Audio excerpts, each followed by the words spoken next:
Greetings, classmate and teacher. It's me, Roman Garcia, and for this time, I would like to start by mentioning that I am currently working with teenagers and I have had a little experience working with adults. When it comes to teaching English, both of these populations share the same similarities. For instance, teaching adults have been a great experience to me personally because I could feel very comfortable and pleased when it comes to engaging in class. They are aware of their learning style, most of them.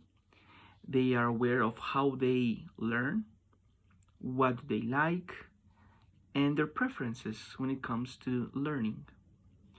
However, um, and I'm remembering, uh, I was teaching, it was Future Simple with this class of 4 to 5 adults, and two of them requested me at the very beginning the structure or the order, the sequence, how you formulate the tense.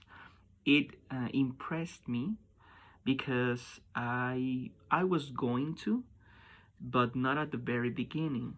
First, I was intended to explain the function, trying to come up with some examples, and I wanted them um, to get out or to figure out the order by themselves.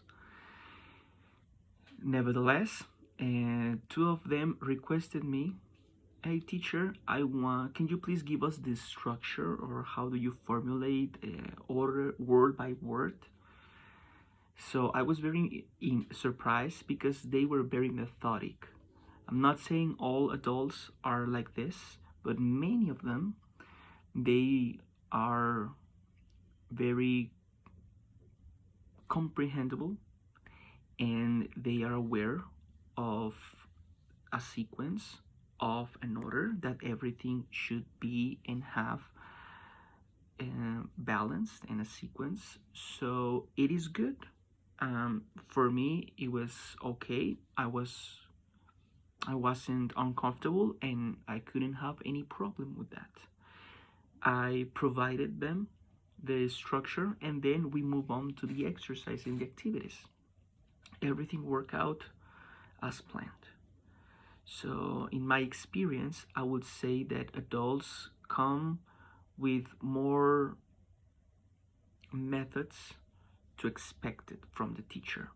So, this is good because they are conscious of the learning process and they are studying and they love to write down almost everything.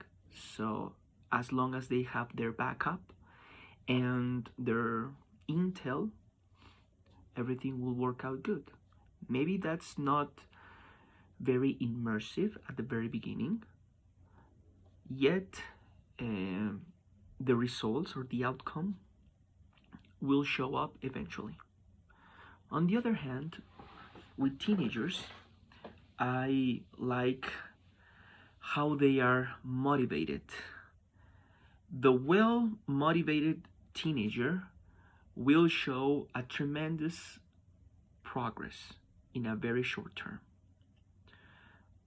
This teenager that isn't motivated and that really doesn't want to be there in the class will be very difficult to pursue and to push him up for better.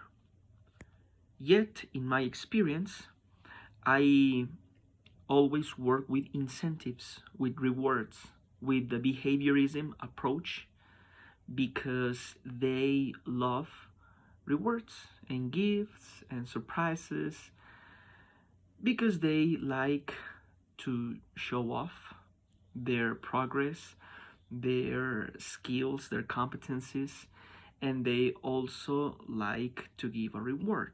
Sorry, to receive a reward by the teacher.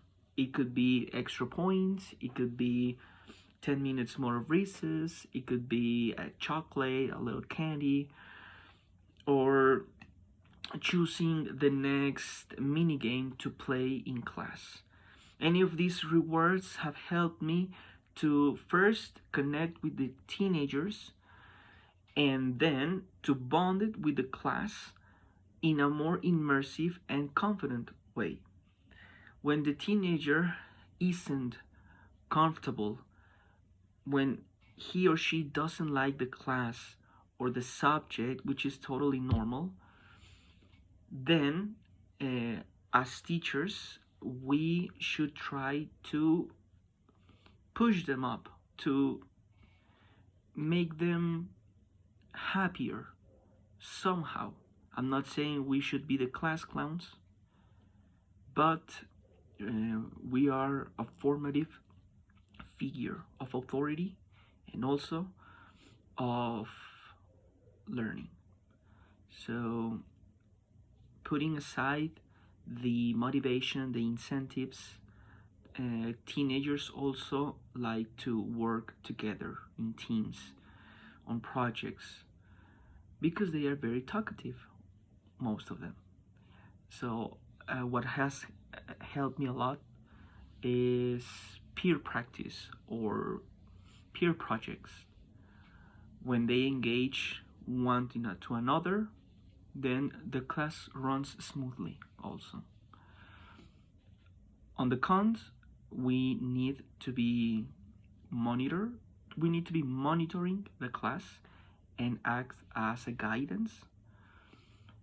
And for this would be my contribution to you. I know you will have some other experiences or insights, and I would love to listen to you or watch you. Okay, so thank you and have a nice and great weekend.